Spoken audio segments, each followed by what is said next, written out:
Hola, ¿qué tal? Buenas tardes. Mira, estaba mirando esta mañana las noticias, viendo los disturbios que se han producido en Estados Unidos y muchas veces a la gente que son como muy literatos y tal se les acusa de estar en su torre de marfil. Y yo pienso que, bueno, que aunque nos reímos y hacemos un poco de todo, también creo que podemos recomendar libros para como ciudadanos entender qué está pasando, entender el porqué de las cosas, para no soltar como pasa a veces en Europa respecto a los Estados Unidos que se sueltan un poco de opiniones así a la violeta, ¿no? Sin conocer realmente el país y sin conocer realmente las características. Eh, bueno, Creo que hay una serie de libros que nos pueden ayudar a entender el fenómeno del racismo en Estados Unidos, el racismo en general, y hacernos pensar a todos que es un fenómeno que puede ocurrir en nuestros países y que tenemos que estar muy atentos y muy avizor para que esto no nos ocurra como sociedad. ¿Vale? Y intentar incluso detectar las, mm, las características que preceden al conflicto para que este conflicto no se llegue a producir, ¿no? Entonces, la idea es daros como una serie de recomendaciones y que la literatura nos ilumine y le ponga el foco y nos dé una idea digamos, del problema.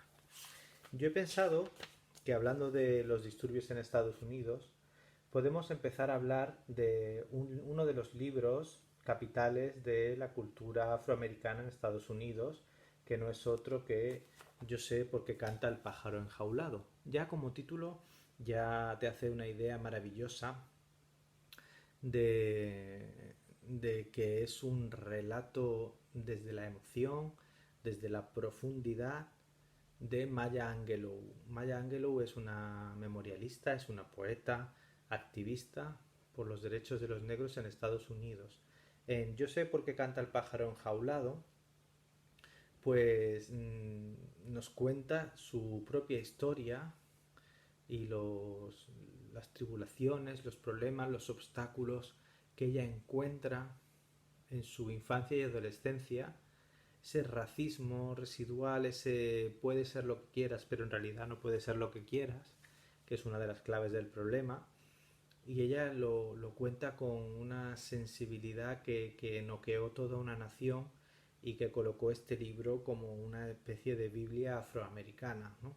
Solo se podría comparar en ese sentido con la canción de Strange Fruit, que hablaba de que en un árbol colgaba una extraña fruta que era un poco un negro ahorcado del Ku Klux Klan, ¿no?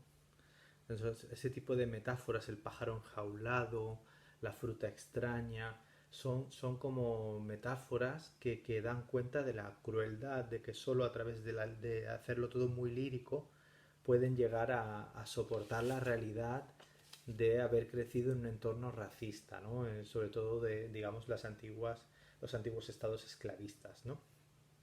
Hablando de esclavitud, pues tenemos aquí dos libros, no me he conformado con uno, que uno ya hablamos de ello en Realismos Mágicos, que fue el ferrocarril subterráneo de Colson Whitehead, en la que se hablaba de una especie de mito y realidad que eran una especie de circuitos que hacían para salvar a esclavos y llevarlos del sur al norte a través de una serie de caminos, ¿no?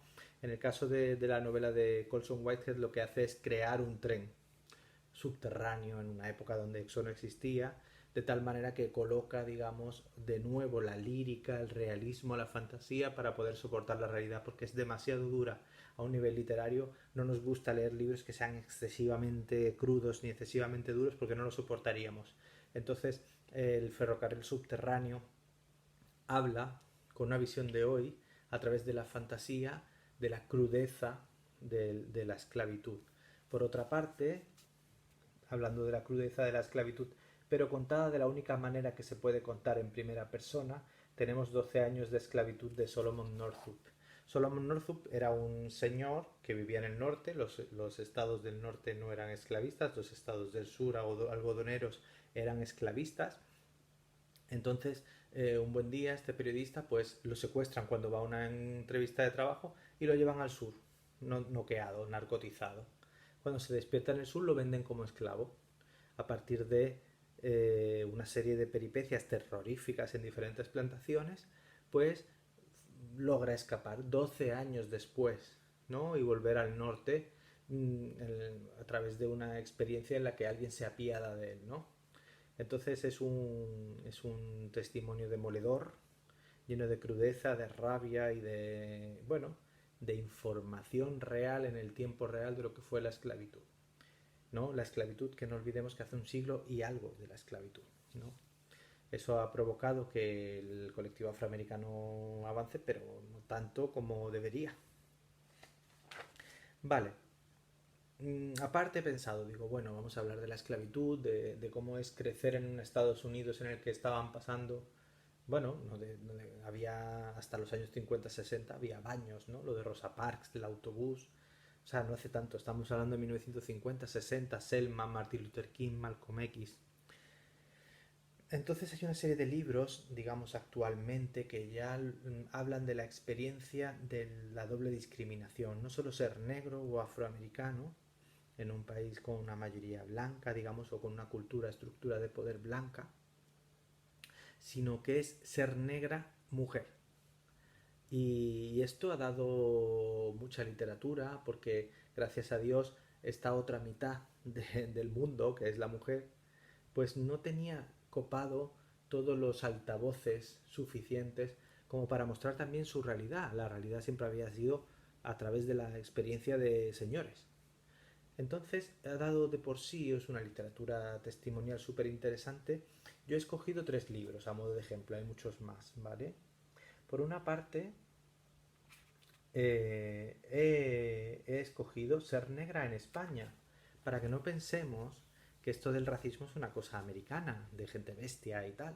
O sea, pensar eso, pensar que en general hay pueblos bárbaros y pueblos civilizados, pues es hablar demasiado bien de todos nosotros.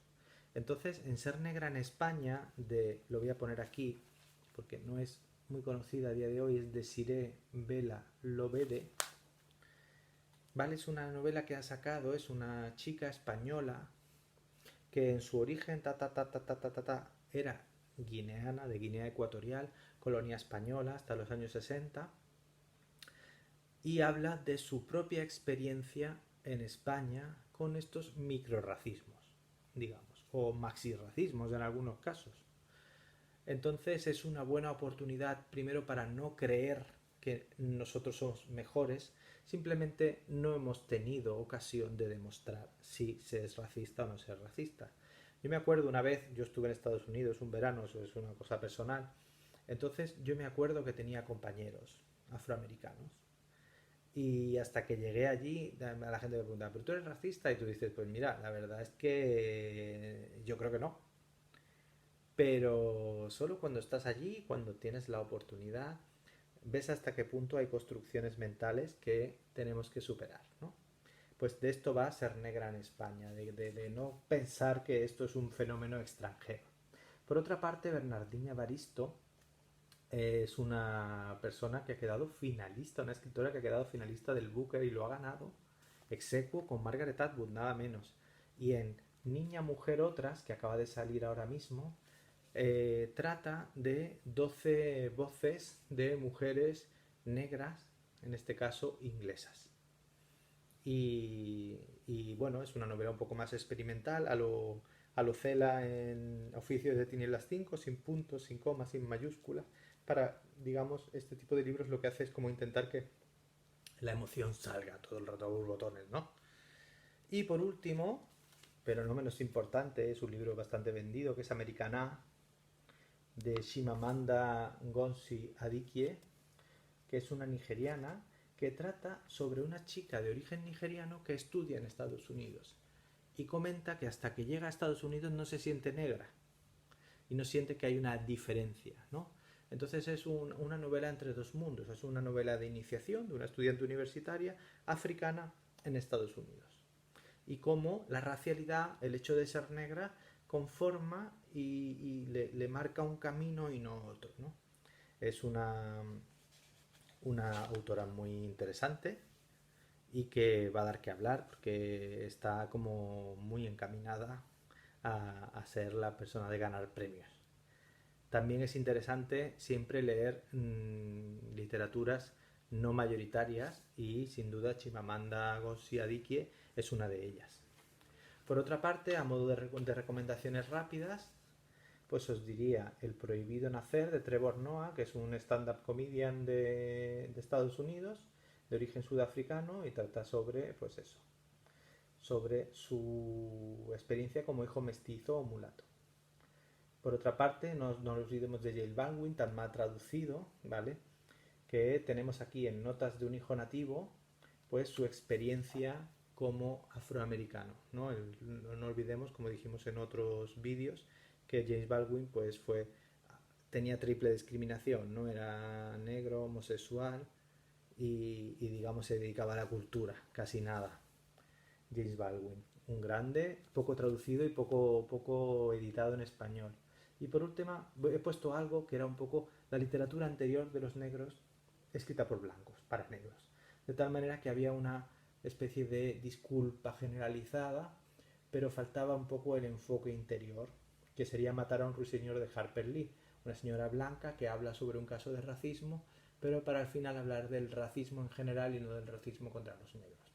Hoy en día hay gente que piensa como que está bien porque captó digamos, el espíritu de la época, el espíritu liberal, pero a día de hoy hay gente que este tipo de literatura pues no la considera suficiente, ni hablar ya de La cabaña del tío Tom, que es considerada como un sacrilegio en la cultura afroamericana actual, por la parte, digamos, del negro que es bueno y que gracias señor blanco por permitirme que esté a tu servicio.